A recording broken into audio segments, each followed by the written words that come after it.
এ হাবিব, এই আবার সরষে গাছে এই অবস্থা কে? আরে কামলা ভাই, আপনি শস্য হয়ে থাকলে কি না থাকলে কি আপনি তুলে নেবার যাবে? আরে এসব কথা আমার কষ্টে। হ্যাঁ, আমি ভোটে দাঁড়াইছি, এগুলো কথা কওয়া যাবো। সময় এলে তুলে নিব। আমি কইছি এই লাই গেল কিসের দিকে?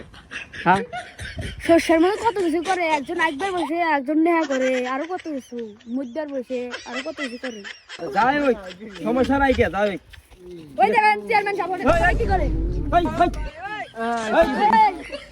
এই তোর বাড়ি করে দে। এই যেখানে আপনি ভোটে দাঁড়াইছেন না, হ্যাঁ, তাহলে সাবধানে কথা কইবেন। এনে তো দুটো ভোট এমনি রয়েছে, আর বাড়িতে ভোট আছে, আমার বাড়িতে ভোট আছে। যদি বেশি কথা কেন একটা ভোটও পাবেন না, সেটার মধ্যে করে আপনি পাশ হইবেন না। যাই হোক এখন বাবা এখন যদি না নিয়ে আইছি, যদি পারেন তো একটু হাজিরা যদি আনতে দুজন মিলে রাইতে খাইতাম। আচ্ছা ঠিক আছে দাঁড়াও।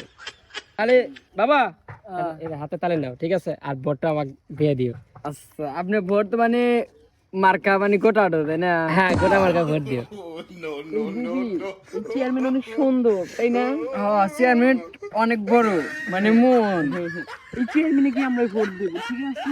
আচ্ছা, আমার বিবি বলেছে যে আমি আপনাকে ভোট আরো 2টা বাড়াইয়া দিলাম। আমার এটা মনের ওটা থেকে মানে মন থেকে যেটা ভাবছেন ওটার থেকে দিয়ে দেবেন। আচ্ছা বাবা, তাহলে তোমরা ভালো করে করো, মানে গল্প। যেটা ভাবছেন ওটা। আচ্ছা ঠিক আছে, থাকো। এই চল।